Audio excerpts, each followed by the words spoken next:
Hi everyone, it's Carolyn Brown here. Welcome to our recording of our webinar. I'm actually here with Stephen Soloki and we're going to be talking you through how to future-proof your HR career using LinkedIn.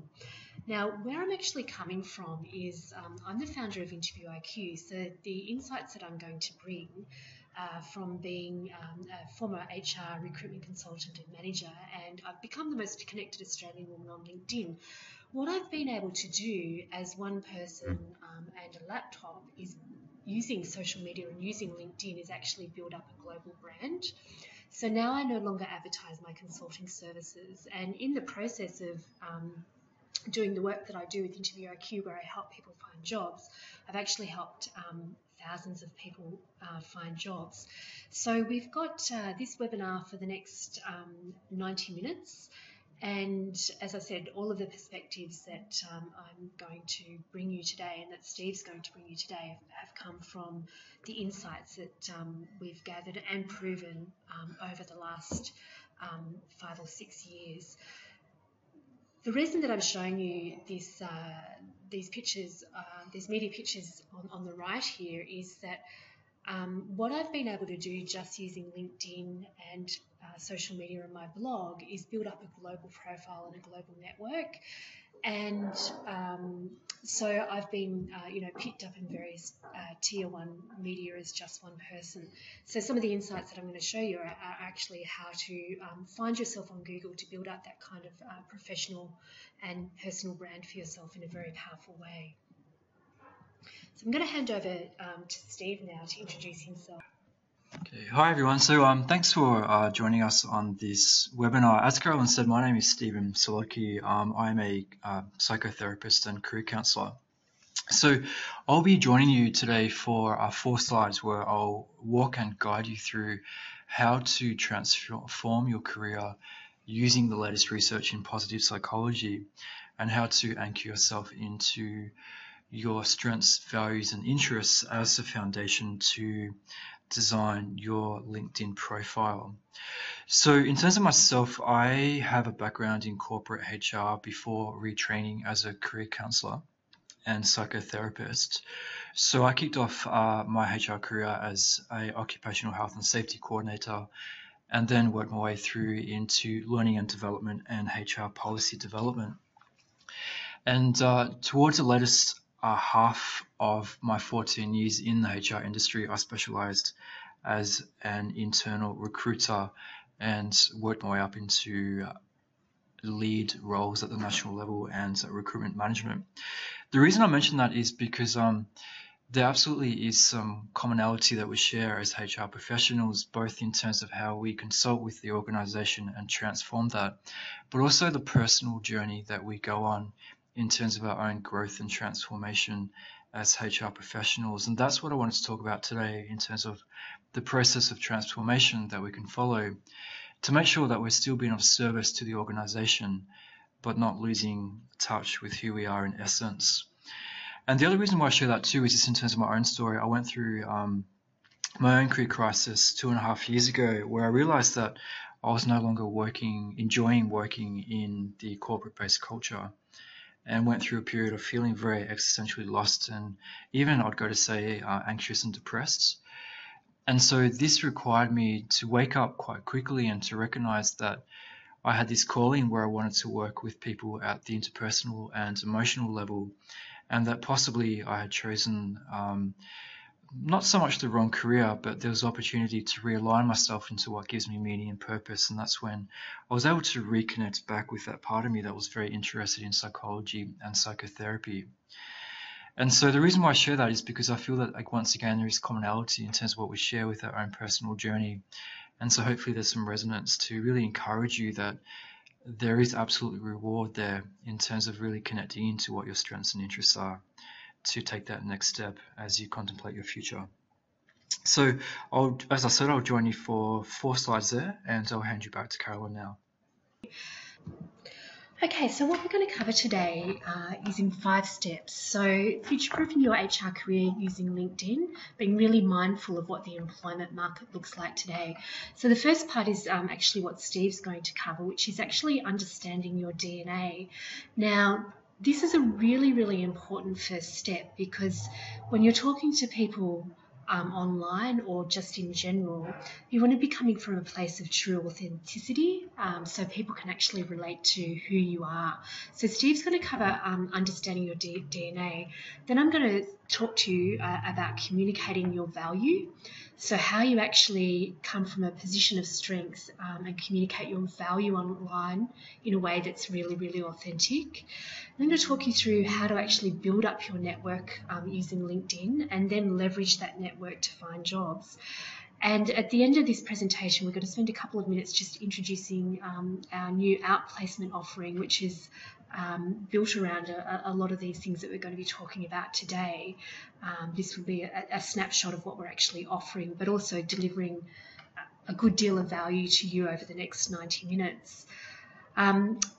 This is actually not a traditional presentation. We're not going to give you top 10 tips, of how to maximize your profile to become an all-star on LinkedIn. You can go and look that up yourself pretty easily. The stuff that I'm going to present and Steve's going to present is actually coming from the perspective of what our clients really struggle with. So some really deep insights using proven case studies. And case studies that are built around HR practitioners that we've worked with and professionals that we've worked with. So I'm just going to hand you back over to Steve to talk about understanding your DNA and some of what the research says and some of the ways that you could actually do that. Okay, thanks a lot, Carolyn. So basically, the purpose of the next 4 slides is to really be able to guide you through a process in which you can start this process of really transforming your own world of work, but also building yourself a very strong LinkedIn profile that really accurately reflects who you are. And the reason why I mentioned this quite early is because as HR professionals, we're very good at being able to go into an interview and address all the criteria. So we know what to say, and we know how to anchor our interview answers back into the position description and the expectations of the employer and their operation requirements. So we're quite good at doing that. However, the issue is that might put us in a situation where we're bouncing around from job advertisement to job advertisement or job opportunity to job opportunity and becoming very disconnected in terms of where we really want to be going. So the sorts of organizations that we really want to be working in and the sorts of roles that give us a sense of refreshment, aliveness, and a sense of well-being, both psychologically and physically as well with our body. And so my invitation to you on this first slide is really just to take a moment to check to see how does it feel for you when you wake up in the morning. Now, this is where it turns out that we've been sold probably one pretty big lie, which is we're told that work is something that we need to suffer through, and that work is something that we should be grateful to have, that we should be grateful to have this job, and that work isn't necessarily something that we're meant to enjoy. So I'd like to propose to you a very different reality in which that work is essentially a celebration of who you are, your essence, and the things that you actually really enjoy doing. Now the thing is that as HR professionals, we're probably more aligned to this second point of call where we know that work should be something that we enjoy. However, in terms of your day-to-day reality, I just want you to take a moment to check in, notice how you feel when you wake up in the morning, and start to become really curious about what you feel and sense in your body. So things such as feeling a dread, sickness in the stomach, or even anxiety and depression is an invitation for you to really start paying attention to that and becoming curious about what it means, and really inviting that and integrating that fully into your experience, and recognizing that there's an invitation there to start transforming your work so that you can start to experience much more freedom and really independence away from an employer into doing the things that you absolutely do enjoy. And often what this requires us to do is to really question why we're working in the first place, and really looking at where are you stuck, where are you holding on. So are you staying in your job purely for the sake of financial security, or are you perhaps staying in your job because there are certain expectations from family or perhaps spouse that would require you to stay in that role. So really at this stage, what we're doing is just really bringing awareness to these aspects of self that might require some transformation. And the good news is that as you go through this process of transformation, the scientific research is absolutely on your side. And what it's suggesting there is that as you do start to connect into your interests and your strengths, you will start to experience a much higher level of psychological well-being and energization as well. So it's very good for both your performance and your health as well. But sometimes in the whole career transition process, we do need to start looking at all factors that influence and may be holding you back in terms of the direction that you want to go down. And often we may start in this space where we feel very existentially lost or confused, and that's completely okay. And sometimes also we need to look at areas such as family or relationships, our finances, our health, and even addiction that may be influencing our life as well. And the reason why I mention addiction is particularly in corporate-based culture. It is very much an alcohol-based culture, so drinks after work on a Friday night, or even on a Monday night, or even Wednesday night, sometimes even Tuesday night, which I can relate to. And so this is really important because it brings into awareness the areas where we are escaping from the fact that we don't like our role. And sometimes this can also be hardcore drugs in some industries. For example, it's well known in the legal profession that illicit drug use is quite high. And also, say for example, smoking as well. If you're in a high stress role and you find yourself escaping through that, that's an invitation to start really transforming your world of work. And that's why we say that sometimes we do need to really let go of our core survival instincts and start dropping into this space of the unknown, but knowing within this space of being confused, we absolutely will find new direction. And so the question becomes, how do we find this new direction? And so in terms of my own journey, this is where I was able to recognize that the way I perceived the world was through emotion, and that the conversations I really wanted to have with people was around their own inner experience. And working in HR, because it's so operationally focused and so time urgent, it wasn't always possible for me to have these psychologically based conversations. So in that instance, retraining as a psychotherapist and career counselor was a logical step out for me. Now, to give another example, I'd like to share with you a case study from a real-life client by the name of Sally. So Sally first came to me when she was feeling very lost. So Sally is a lawyer by training and was working in a commercial-based litigation position. Now, the way she recognized that things were off for her is that she had absolutely no energy, so she was feeling chronically fatigued and was recognizing that she could no longer sustain the role that she was in, but she didn't quite know where to go. And so the process that we went through together was first simply by just recognizing that that was her experience and that was okay. It was okay to feel completely lost and confused. And it was also gold in being able to recognize that her current role was making her chronically fatigued, that it was depleting all of her internal resources. And that's a really good place to start because it's a very self-respecting and self-honoring position that this is what's there for you, and that's a completely entitled experience to have.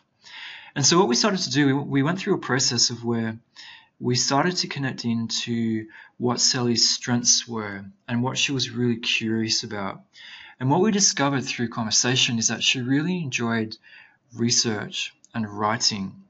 And also she was noticing that she had this inner call where she wanted to make a difference. So she wanted to be able to find something that gave her more meaning and purpose.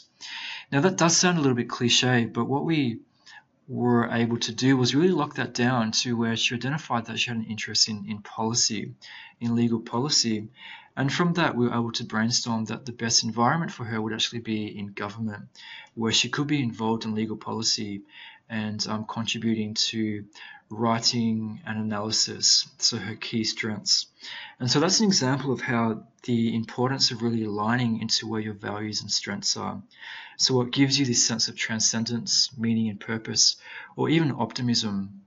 And optimism is important because you'll notice that when you're doing things that you enjoy and doing things that come naturally for you, you start to feel this sense of looking forward to the day ahead. You don't mind the fact that you need to wake up and go into the office because you're actually genuinely looking forward to it. You're genuinely doing that.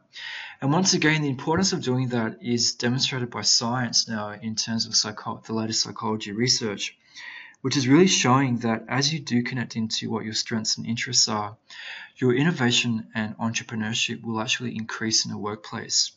And what they've been able to do in the US is look at performance on the stock exchange and notice that organizations that are fostering high quality interpersonal relationships and psychological safety in the workplace, while also encouraging employees to connect into their strengths and values, are actually performing above industry norm.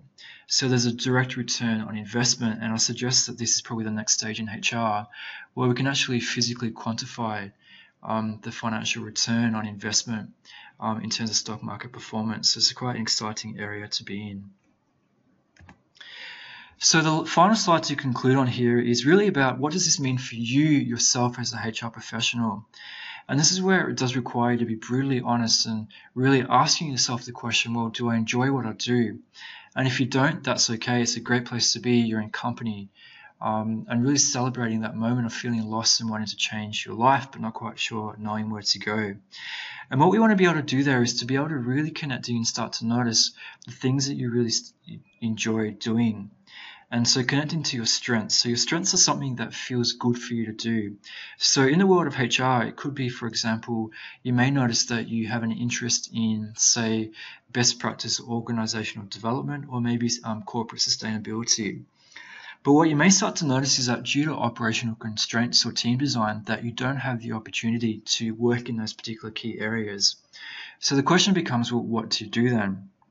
And so there are a few options. And so one would be to start to look at ways that you could maybe recontextualize your role. So for example, if you're very much caught in, say, a performance management role and you're having to have performance management meetings quite frequently, what you could start to say is to have conversations with leaders within the workplace and your key stakeholders to start introducing these themes around organizational development or even sustainability. So you can start to introduce these theme-based discussions as a way to really recontextualize or to re-anchor your work.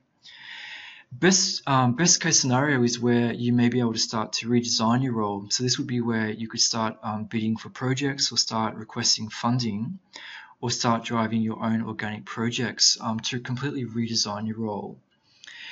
Or the other area is, say, around task swapping at work. So for example, say if you do have an interest in best practice organizational development or sustainability, but your role is so heavily caught up in, say, reporting or performance management, you could maybe look around on your team and to find someone on your team who really enjoys performance management or really enjoys reporting. You might notice that they have a sense of energization or a natural curiosity around reporting or performance management. And what you could do is actually start to task swap. So look at ways you can kind of, between the two of you, look at ways you can kind of re-alter your responsibilities. And that is quite exciting because that gives you more leverage in terms of how you can design your own role. And so what you'll start to notice there too is, once again, the invitation is to very strongly connect into the impact that has on your body. And you'll know you're on the right track when you do start to experience more excitement, and you won't feel so drained at the end of the day. So you leave the office with more energy to do things, such as going out for dinner or perhaps going exercising or going out to have a great conversation with your partner. And in that essence as well, the invitation there also is just do not lose track of what your core values are. So values are more very intrinsic to who you are, and sometimes a little bit independent from work. So values would be something more immediate around, well, I want to be a great partner, I want to be attentive and available to my children, or I want to be able to take care of my health. And the reason why I mention values now is because they become other filters in which you can evaluate your career decision-making process to gradually bring your career back into alignment with your values. And once again, that's nothing new. We know this particularly well in HR, but I think what happens in HR is that we become so good at fostering a culture aligned to our organization's values the company's values that we're working for at the time, that we actually become disconnected from our own values. And so there's great value in being able to pause for a moment and reflect upon where you're headed and what's important for you, and then designing your job search strategy around what's important for you, and then going about a process of constructing your branding, social media, and LinkedIn profile to support you in gravitating towards this new direction. And it also helps you specifically identify organizations that you would like to work for, your own alignment to your values, and then engaging directly with that organization to find people that you can make contact with, to have these sorts of conversations with, to start building a role that you actually want to be working in. So I hope this has been of value for you. It's been a bit of a crash course over 4 slides on how to anchor your career. But I'll now hand you back into Carolyn, who will guide you through now how to design your LinkedIn profile. Thanks a lot, Steve. The reason Steve is talking to you, as I mentioned before, first up, is really that you have very powerful conversations with people online and face-to-face if you really do anchor into what it is that makes you tick, basically. So now I'm going to move on to the online part of this and the projecting of yourself online part of this presentation. But before I get into that, I just want you to keep 4 things in mind as I'm talking through these slides. So opportunities on LinkedIn come when you match your strengths with what the market needs just before they need it. And I say just before they need it because most people don't take action on anything in life unless there's some sort of pain point. We're not very good at sort of projecting into the future and taking action. We're much better, and research has proved this time and time again, taking action just before we actually need it. So a lot of what you put online needs to be around that kind of problem that you may well be solving with what you do with your profession. The second thing to keep in mind, and this is something that LinkedIn really gives a great opportunity to do, is that if you invest in a strong network before you need them, they will support you with your next move when you need it most. Now, in this presentation, I'm going to give you some quick and dirty ways to actually maintain that network very, very easily. But I just want you to keep that in mind with, the rationale behind a lot of the stuff that I'm going to talk about. The third thing is that which is related to the second thing, is that LinkedIn can put your networking on steroids and amplify your reach dramatically. So what you used to do one-on-one is now one-to-many, and it's much more powerful. And the fourth thing is, and again, going back to what Steve was talking about, being known for something is really powerful, so don't be afraid to stand out. There's no point being vanilla online, because everybody else pretty much is. It may feel like you're out of your comfort zone and a little bit scary, but there's so many more rewards to being known for something than trying to sort of look and sound like everybody else. And again, that's just going back to what Steve is talking about is that if you come from a point of strength and confidence around who you are, that's going to help you be known for something and be more confident when you get challenges from various people around why you're doing what you're doing. Because in Australia in particular, I think that tall poppy syndrome is pretty prevalent, and I think it's pretty insidious. And if I could be known for anything, it's trying to get people just to step out of their comfort zone a little bit and achieve some more. So I'm going to talk to you about how to communicate your value online. So point 2 of what we were going to bring up. So I'm going to let you into a dirty little secret. Basically, on LinkedIn, the opportunity to stand out is huge because most people don't bother. Research that I've done on the way that HR managers and legal professionals and accountants use LinkedIn, I did a deep dive into 200 profiles, and I found that less than 3% of people actually update their status on LinkedIn. I found that 75% of those profiles, summary sections, which is that first part of the profile, is actually unreadable in that at a quick glance I can't understand what it is that that person's presenting to the world. And that summary section on LinkedIn is a great way to actually tell your story. Less than 5% of people can actually show their value, yet LinkedIn says that it has 100% market penetration.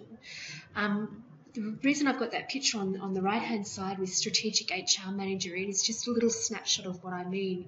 If you put Strategic HR Manager into LinkedIn, you can see that, you know, a whole bunch of profiles come up, but you've got Senior Manager at Public Sector, Manager Business Process Optimization, HR Manager. There's nothing that really helps people distinguish from the next person. So if you can put in place some of the tips that I'm going to give you today around understanding and portraying your value, you're going to be ahead of 75% of people that don't actually do it. When I was putting together this presentation, I actually did some research, and what I found was these are little bits that I've cut out of people's summary sections and on their LinkedIn profile. This was what 75% of these profiles actually looked like. So you'd have somebody saying, is a strategic HR director with demonstrated results in organisational transformation and expertise in change management. He brings to an organisation a unique breadth and depth in HR with solid hands-on generalist experience across the full employee lifestyle, complemented by organisational development, change management and climate transformation achievements. When I read this kind of stuff, I kind of want to pull my hair out because it says everything, but it actually says nothing. So, you know, you may well believe that this is what you do, but the rest of the world doesn't really understand it. So I've got a question over who you're actually talking to on LinkedIn. The real thing about it is that everybody else sounds the same. So everybody else has got this kind of stuff, and with not one of these profiles, I can actually connect in and relate to the fact that I might actually be talking to a person. And when you think about LinkedIn, it's you representing who you are to the world. You're not your job description. You're a person with strengths and values and motivations and, you know, a desire to make a difference.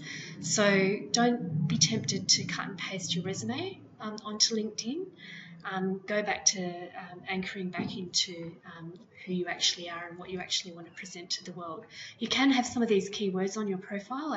I think you need some of this because you do have an HR audience, of course, but it shouldn't be all of your profile, which is pretty much what I found when I was researching LinkedIn for these profiles. So here's an example of somebody's summary section. Now, when I read this summary section, and I found this one when I was doing some research before this presentation on HR and how they use LinkedIn. When I saw this summary section, I actually reached out to say hi, and the reason I did it, I'll explain in a minute, but you can see, you know, the first line says, welcome. However you may have found yourself way here, I'm glad you did, and I'm looking forward to connecting with you. I would describe myself as proactive, results-driven professional with a highly inquisitive nature. So there's an example of somebody who understands themselves. My unique ability to provoke thought, engage, collaborate, initiate and forge authentic business partnerships is both my foundation and driver to deliver.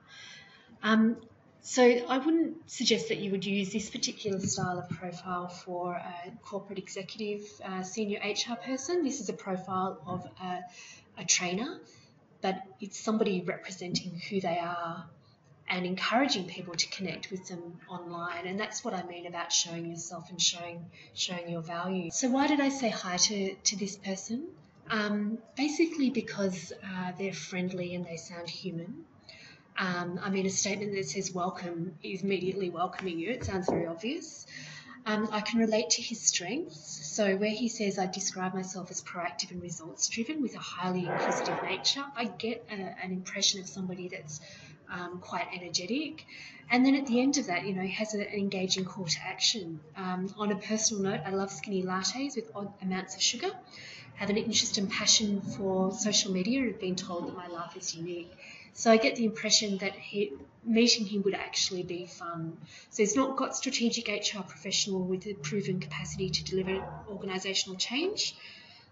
He may have that somewhere in his profile, but his introduction makes me want to say hi.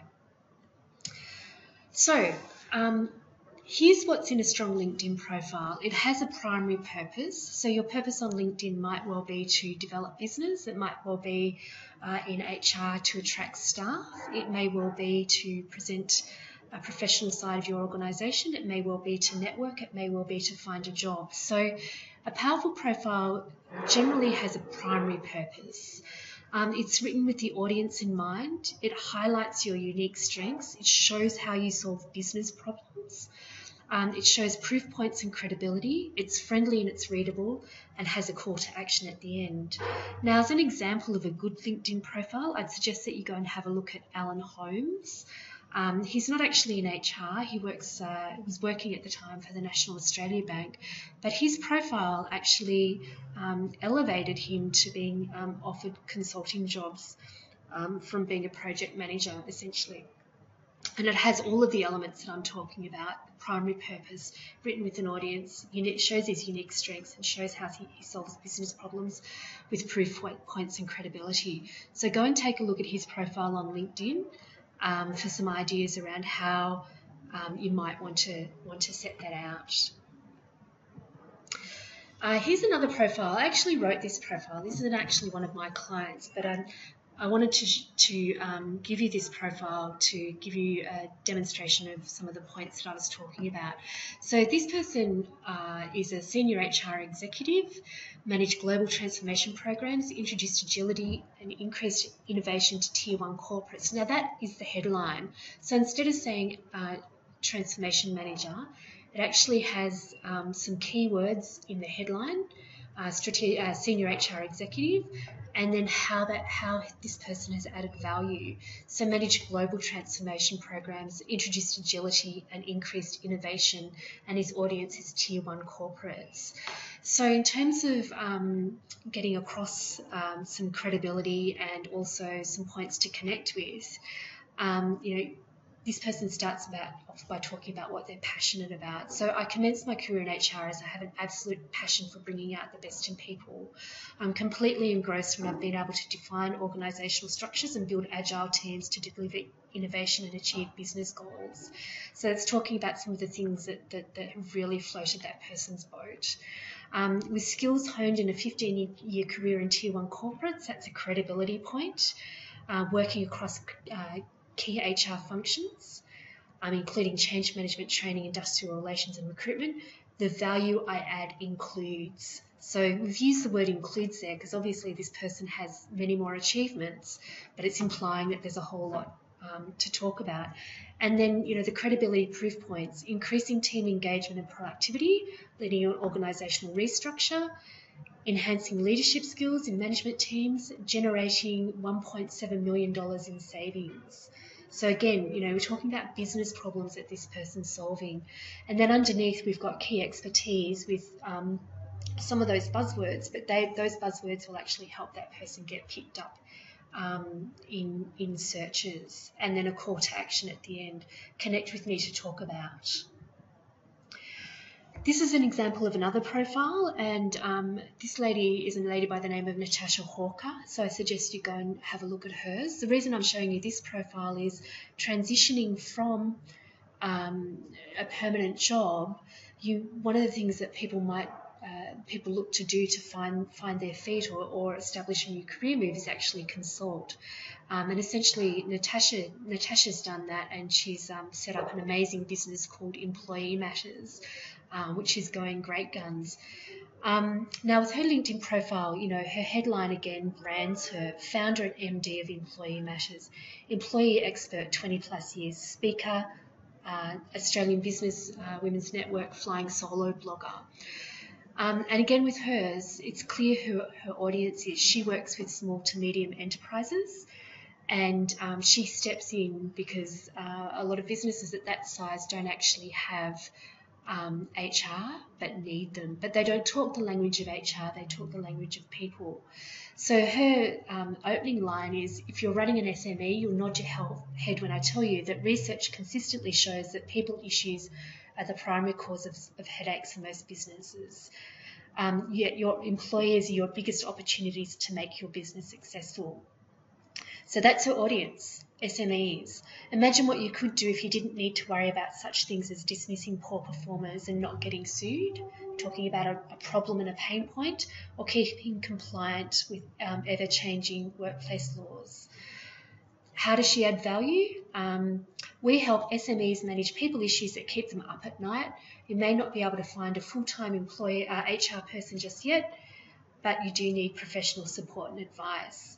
So she's identified the pain point where people normally call upon her for her services. And then what she does is, obviously that's these sorts of issues are the tip of the iceberg. Clearly there's more systemic issues that go on in people's businesses, such as recruitment practices, performance management practices, training and development, leadership development, that mean that these other issues bubble up. So that's what I mean by tapping into that point of pain just before your audience has it, at the point that they go searching for help. So just going back to headlines, here's some examples of some value-infused headlines that will actually, on LinkedIn, help your profile stand out amongst other people and help you be found in searches. So John Smith, Manager of People and Culture, Big Four background, creating places where talent thrives. So the red bit is the value infused into that headline. Darcy Ellen Grant, Director of People Services, spotter of aspiring talent. Darcy, I worked with in the past. Go and have a look at her profile for an example of an HR manager who's actually using that to attract talent to her organisation. Jane Jones, creating positive culture and engaged teams. That's her value that she adds. That's what her passion is. Other ways to actually show your value is to think about using all of the other elements on LinkedIn to help you with your profile.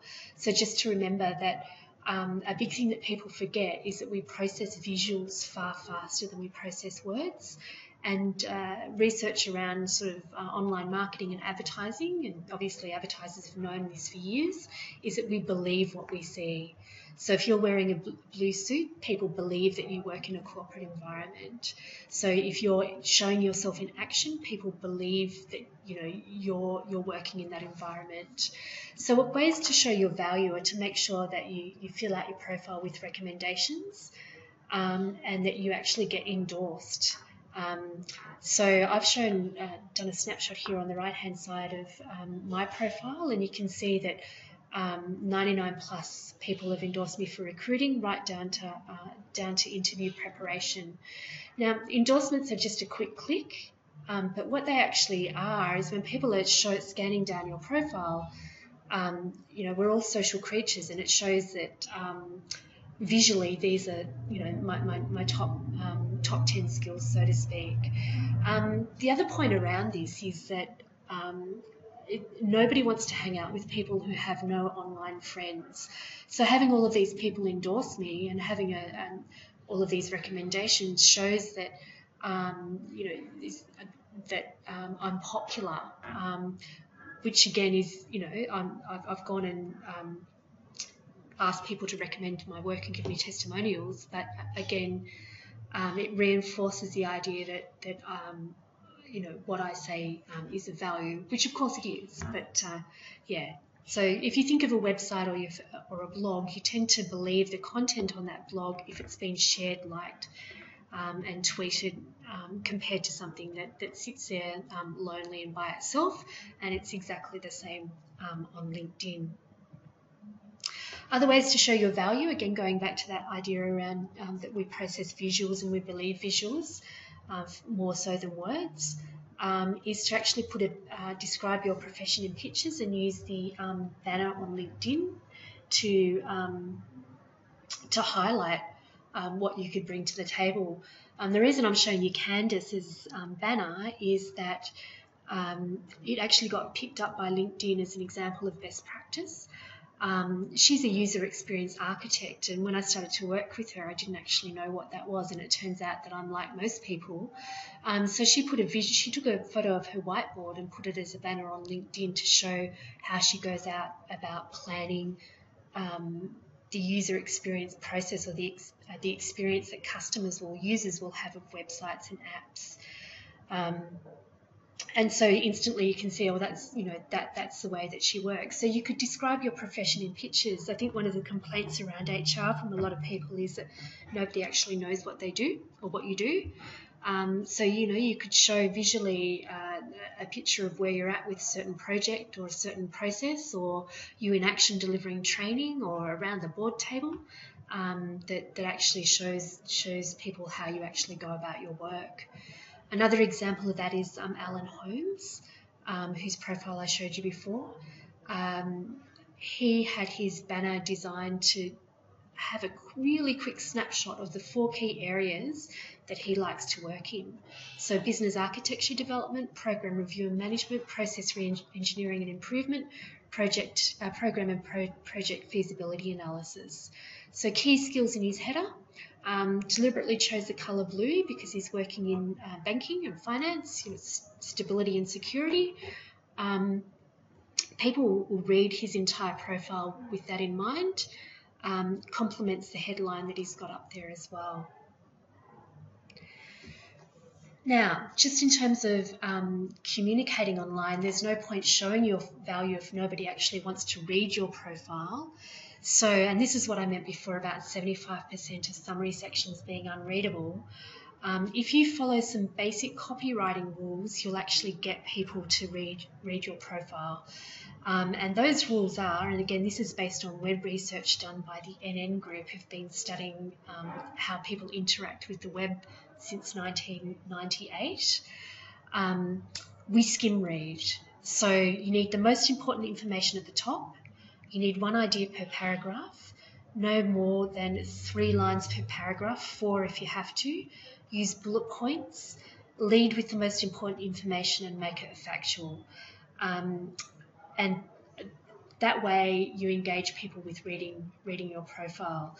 So this profile on the right is actually an example of somebody who's followed those rules, and this person regularly gets contact from headhunters and contact from clients from his profile.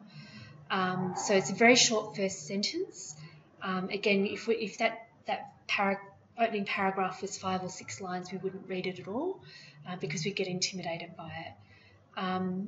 It's also important to realise that we actually have very low levels of literacy and numeracy in this country, so don't assume that people can actually understand what you write. So the more simple the expression, the better. So for this profile, the opening line is, are you looking to partner with an advisor who's engaged in your success as you are? It's speaking directly to this person's target audience. This person's a tax consultant, not a tax consultant, an accountant.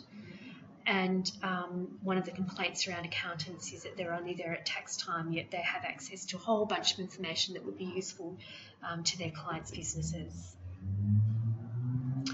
Okay, so the next part of what I wanted to talk about was actually building up your network. So once you've been able to communicate your value online and do that in a powerful way, the act of building up your network becomes a whole heap easier. So I'm going to give you the lazy person's guide to build up your network, and this has come from me experimenting and testing with my own profile with different techniques, and also with a lot of the networking that I've been able to do around the world in terms of reaching out and connecting up with people in the States and the UK in very similar spaces to me. So I've called it the lazy guide to building up your network. So start with a compelling profile. Draw traffic from Google, draw traffic from LinkedIn searches. It means you're not doing the hard work. Attract other people to you with content, and say yes to more connection requests. So I'm going to go through these points one by one to explain what I mean, although we've covered, obviously, start with a compelling profile. What I mean by draw traffic from Google and LinkedIn is that the way that Google works is that it sends out what they call a spider to crawl the internet, and it looks at different reference points to actually index or prioritize search results. So you can actually work your LinkedIn profile to help you appear in Google searches. Now, the reason that this is really important is that so many recruitment people now, or large corporates and individuals, are going to Google or going to LinkedIn to search for people. So within, the IBMs, the Telstras, the National Australia Banks of this world, there are internal recruiters and resources who don't, they're building up those talent pipelines. So they're not advertising on Seek, they're dedicated to finding people in other ways.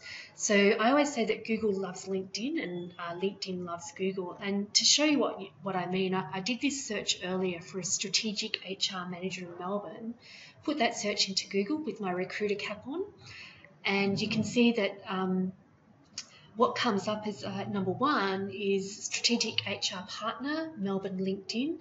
Here are the top 25 strategic HR business profiles in Melbourne.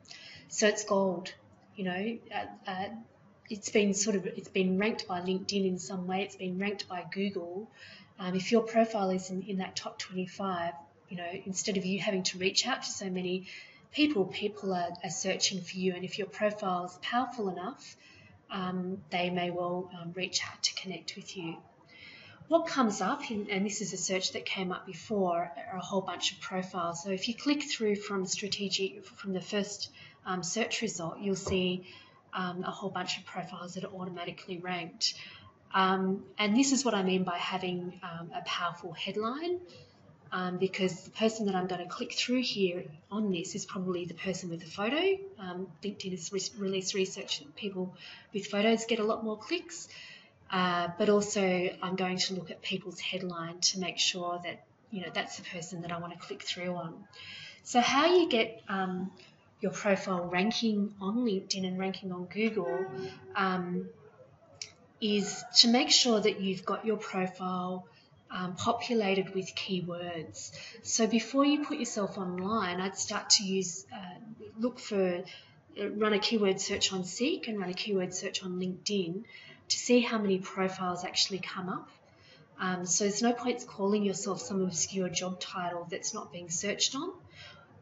If you've got an obscure title within your organisation, such as Chief Talent Guru, by all means use that, but also include some keywords that say that you're actually the internal resource or the internal talent acquisition person or the internal recruiter. So look for words that people are commonly using to describe your profession, and run searches on Seek and run searches on LinkedIn.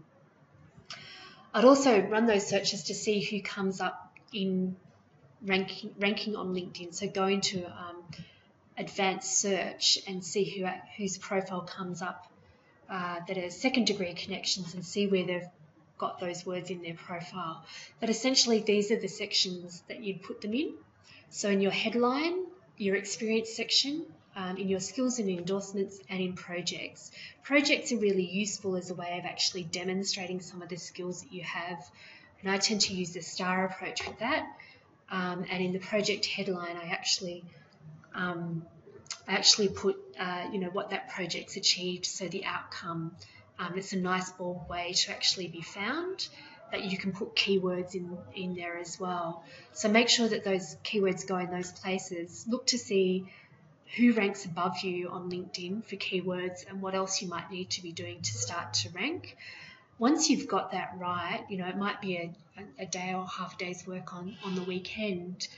Your profile's sitting there, and as I mentioned, your profile is doing the hard work for you. So instead of you going out and having to meet recruiters or meet people that you should be connected up with, people are searching to actually find you. The other thing that you want to do is actually promote your profile online. One of the things that Google looks at is basically how many other websites have actually referenced your site to decide whether they're going to rank you highly.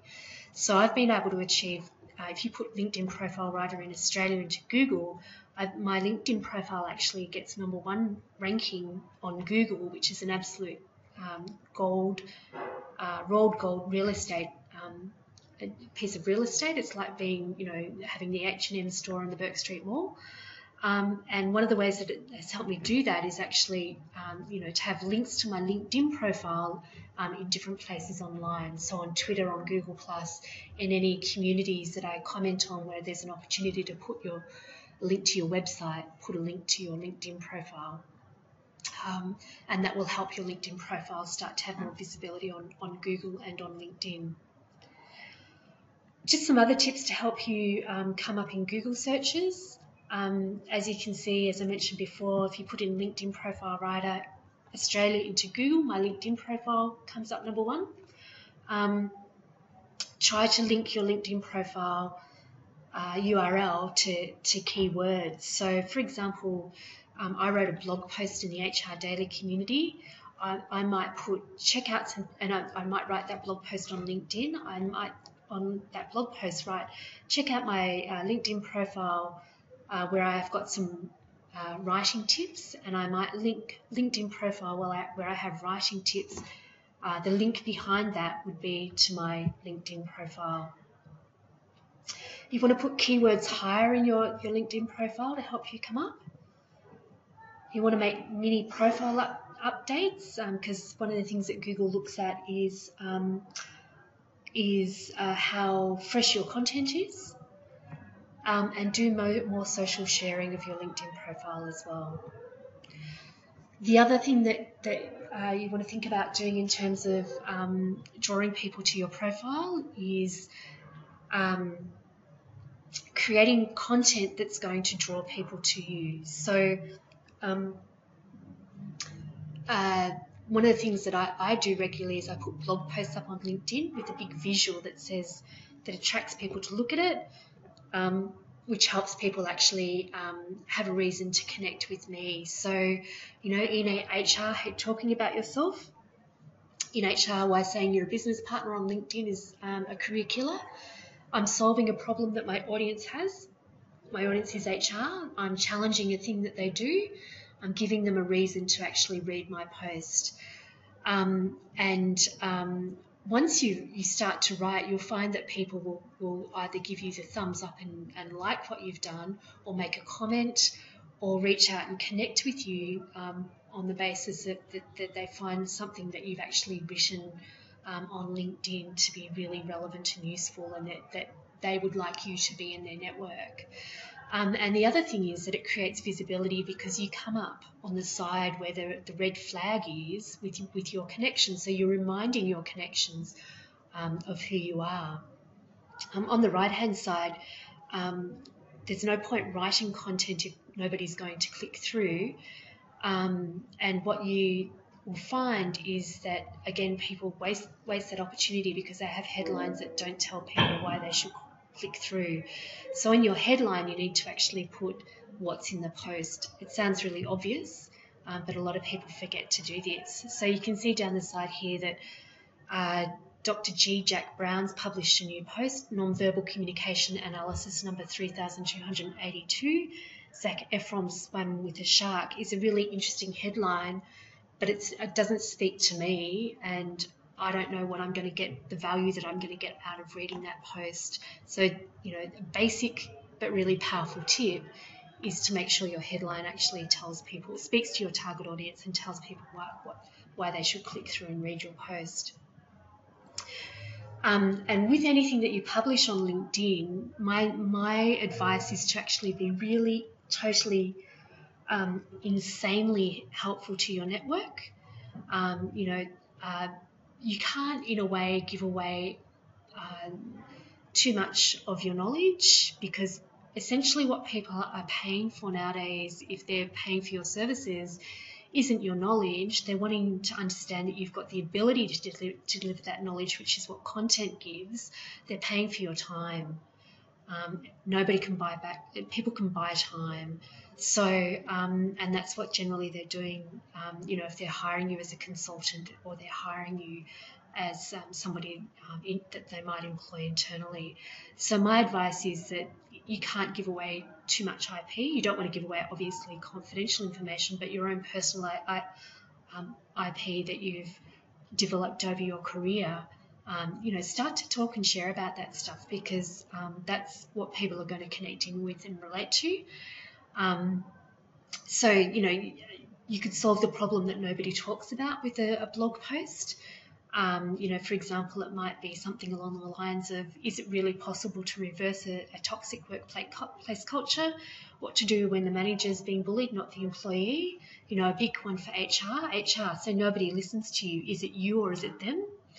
Or, when budgets are tight, how I got the CFO to open a $2 million post for leadership training that nobody thought they needed. Those sorts of things actually speak to your audience. The big thing with this kind of, what we call it is content marketing, is the only way to win at it is for the reader to say that this post was written specifically for me. It solves a problem that I'm having, right now.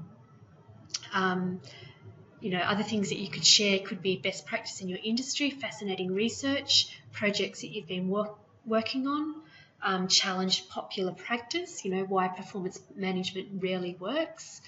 If you have to performance manage somebody, you might as well walk them to the door. So, challenge an assumption that people make. Other ideas to build up your network: saying yes to a connection isn't like accepting a marriage proposal. So say yes more than no. I tend to sort of roll my eyes when people say, I don't want to connect with people that I don't know. I've never, ever had anybody do me any online harm by saying yes to them. It increases my visibility, and you never know what might come out of it. Follow up on who's viewed your profile and invite them to connect. So if you've come up in, if somebody's viewed your profile, you've obviously come up and been interesting enough for them to look at. So follow up on that. Other ways to build up your network is to choose a couple of groups and contribute to the discussion, or even start a group of your own around a topic of interest. So the next point that I want to talk about is actually leveraging your network to find jobs. So this is a big thing that people really struggle with. It's like, I'm on LinkedIn, I've got this network, and now what? And it's the now what that helps you create opportunities for yourself. So add people as you meet them, and make it a regular habit of being visible on LinkedIn and saying yes to people. Because if you find yourself out of a role, then it's that network that's going to help you with research, introductions, tips, all sorts of things to create your next opportunity. But I'm going to give you a technique that I use quite frequently. I've used for myself, and my clients have used, that have actually landed them interviews. It's a really direct way to get out there and start networking, and actually have your network help you find a job. So I'm just putting on the hat of this person's profile that I wrote before, like a senior HR executive that's managed global transformation programs and worked for Big Four. One of the things that you'll find if you're looking for a job is that whoever's advertising the job is in a position of power, and their power is the ability to be very, very specific. So even around what they want. So even for a lot of people, changing industries is a big challenge, to convince people that you can come from a Big Four to go to mining, or to go to FMCG or pharmaceutical. But quite often the challenges that exist in one industry are very, very similar to what exists in another industry. But you would have quite a hard time convincing people that have got a choice of 100 resumes in front of them, or 100 profiles in front of them, that you can actually deliver the goods. So the trick is, or the thing is, to find a way to be having the conversations with people before those jobs are actually formally advertised. So what I'm going to talk you through now is a way that you could actually do that. And it's just one way. There's one way to approach your network. There's different approaches that you'll have for different people within your network. So I'm a senior HR executive. I've managed global transformation programs. I've increased innovation in tier 1 corporates. I've come from a Big Four background. I'm wanting to see who might be in my network, or who might be my second degree connections, who could actually help me. Say I think that I might be interested in something that comes up in the mining industry, for example. So research and identify a target company. Go into the advanced search section on LinkedIn, and in the keywords part of that, enter the words that are of interest to you that might bring up LinkedIn profiles with those keywords. So I might enter something like HR business transformation in Melbourne, or HR business transformation in the keywords. Location, I'm interested in meeting or finding out who's around in Melbourne, so I might put Australia and then Melbourne in the keywords. And then I want to identify who I might ask for an introduction, and ask my first degree connection for that introduction. So I'm going to talk you through briefly how that could actually work. So I've run that search. I've decided that it's the mining industry that I'm interested in. I've put business, those keywords, HR business transformation into the keywords, and location Australia and Melbourne. And on the right-hand side, you can see that this profile, this list of profiles come up. And the person that popped out to me when I was doing this was Devin Anderson. So he's looking at his profile. He's the HR Transformation Program Business Lead at Rio Tinto. And I've discovered that that Rio Tinto, from my research, has been going through a big program of offshoring business capability. So, or business transformation, and that's exactly the experience that I've had most recently. I've been finding it frustrating going for interviews within different sectors, because people are getting very sector specific. So Devin might be somebody that I might want to be introduced to. So I would look to see who in my network actually knows Devin, because Devin's a second degree connection. And if I click on my shared connections, it shows me that I've got 6, and the top 3 that pop up are Jamie, Lex and Louise. The person that I would pick for that introduction is the person that I have the strongest relationship with in some way, or the person that knows me or trusts me, the person that I would feel comfortable if I was standing next to them to go and say hello, and that they would make an introduction, basically. You don't have to do this on LinkedIn. You could do it over the phone, or you could do it via email. And this is the type of conversation I'd have. I'd suggest that obviously you use your own words. So, hi Louise, I hope all is well with you. I was hoping I could ask a favour. I see that you're connected with Devin on LinkedIn.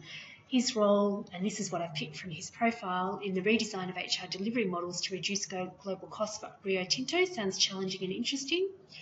Is there a possibility you could interest me so I could have a very brief meeting? I'm looking to change sectors and keen to seek his advice on whether this is realistic. If it's not appropriate, I'll completely understand.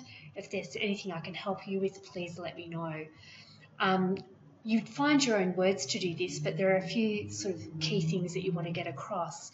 One is why you're interested, and the reason that I'm interested in meeting Devin is to really find out about, what his experience is working in his sectors, and to work out whether, what my assumption is that I could do in another sector is true, and make a connection with somebody who does very interesting and similar things to me.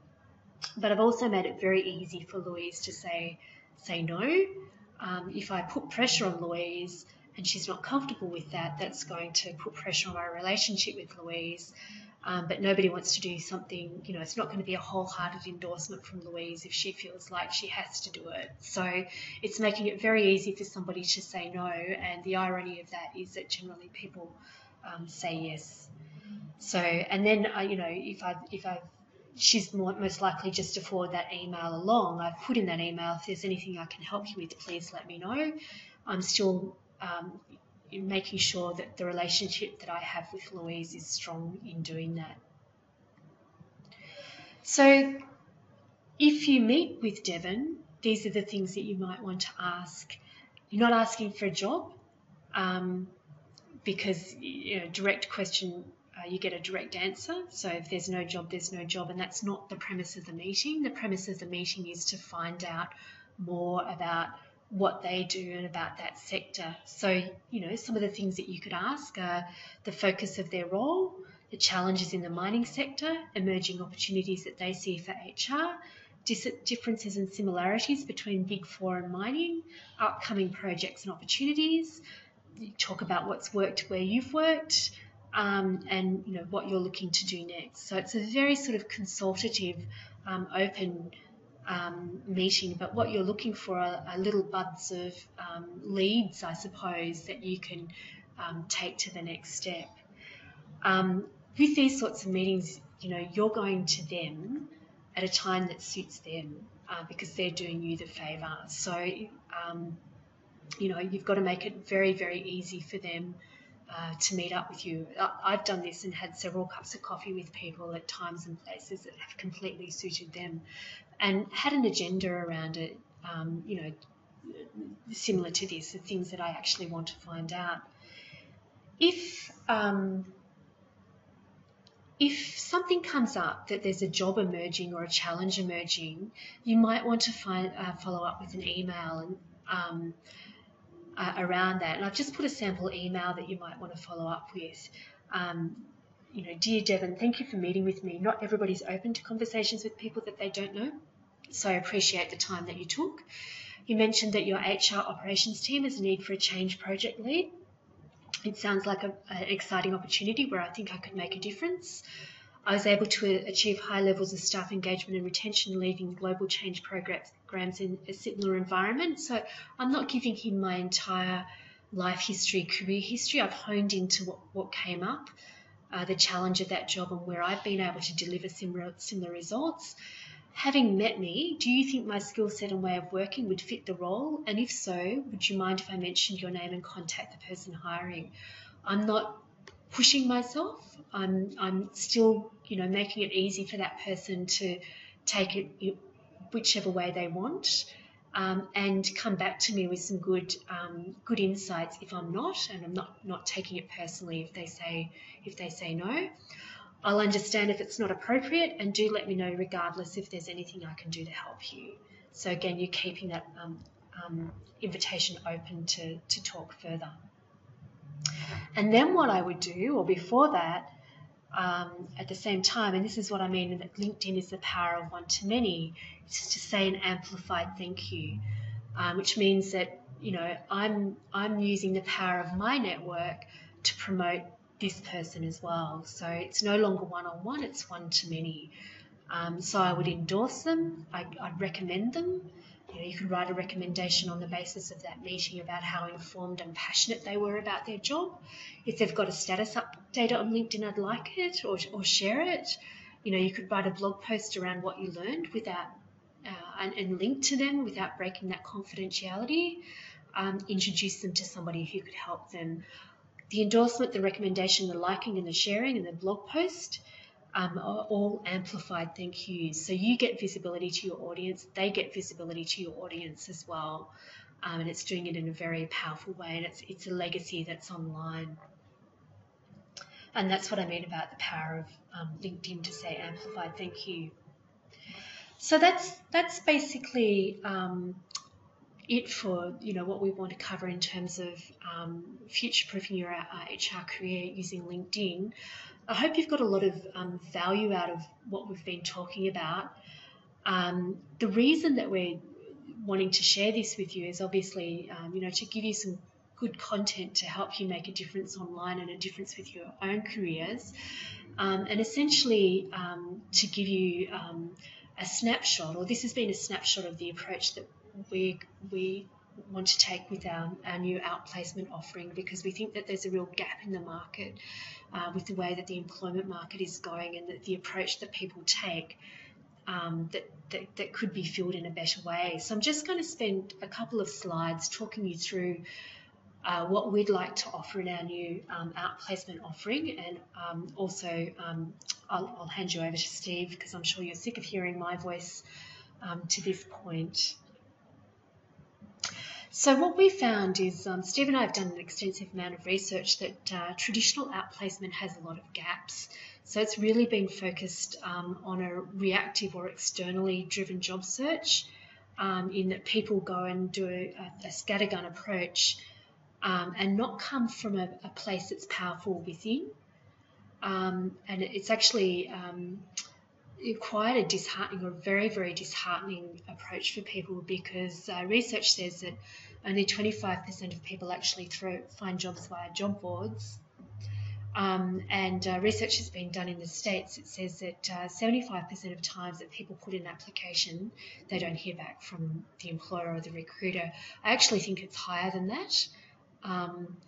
But, you know, it's people are trying to market themselves to something that the market's defined, put their heart and soul into a process that's not working very well, because a lot of the time the market hasn't defined it very well, and then they don't hear anything back, so they don't get value out of it. So a lot of outplacement is still built around that traditional model of looking for work.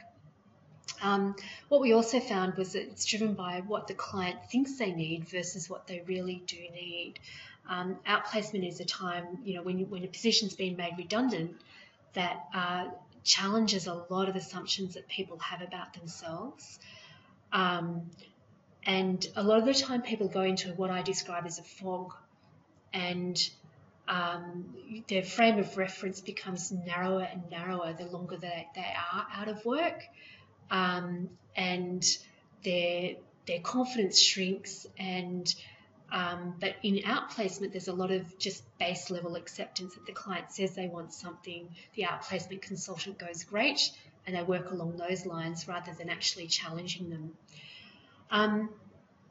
A lot of outplacement isn't really set up for the changing labour market. 30% of jobs now are casual, temporary, part-time, so it's more likely that people are going to have a portfolio career with 2 or 3 streams of what they can do, and you know, go from a corporate role to consulting, back to a corporate role, back to two part-time roles. The reason I'm mentioning that is that going back to really defining who you are in that environment and the value that you add, and reaching out and networking and creating those opportunities is actually not the core component of a lot of what traditional outplacement does. And some of what we've been talking about today actually, you know, is that approach that we'd offer with clients. There's limited anchoring of clients to their strengths, values, and motivators. The client writes their own marketing material with very mixed results. They might get a review from the consultant, but it's not a collaborative approach, and a lot of people are really good at talking about what they do, but when it comes to writing, you can see with some of the stuff that I've shown you that there's a real art to writing something really powerfully, really concisely, and in a way that people actually engage and read with. And the online branding and marketing component is an add-on rather than a core, or it's more theory-based. So that's what the gaps are that Steve and I have found in outplacement. So essentially what we want to offer is a much more bespoke service. As I mentioned, we've provided a snapshot of how we work. We want to limit it to 10 people at a time. It will suit senior corporate professionals who are at the stage of their career that they want to make a difference. They really feel that they've got a lot to offer. It's just navigating that path to get them down there. We're going to start with a solid grounding in defining somebody's DNA, provide individual personal change management support. So instead of, the way I describe this is basically that somebody gets inside your head but walks alongside you. So, you know, we will be working with people as if they're ourselves, but with a real objective outlook to where they could go. Collaboratively and professionally written marketing material. We're not going to completely write that for our clients. They'll do the core part of that, but again, it's not just going to be a quick review and that looks great. It's going to be a real challenge of a real edit and a real rewrite to make sure that it's absolutely getting the right key messages across. Personal networking and marketing strategies with full support, and a big focus on social and online branding. So if I could do away with the paper-based resume, I would at this stage, because I think there's a lot more opportunities on LinkedIn and on social media and on I kind of call it a way of actually sort of crowdsourcing your career direction. So there's going to be a big focus on that social and online brand to create opportunities for people as well. So essentially that's what our service is looking like. We would love you to come and talk to us if you think you've got somebody that within your organisation that would benefit from this service. You can reach me via my Interview IQ website, so it's www.interviewiq.com.au. Steve's website is careerontheroad.com, and you've got our mobile numbers here and our email addresses as well. My favourite saying, it's been for quite a while, is you never change things by fighting the existing reality. To change something, you build a new model that makes the existing model obsolete, and that's what I think our outplacement model is. It started at a different point, and developed for this completely changed employment world that we're in, using all of the tools that we need to use and working with people so they feel much more comfortable embracing them.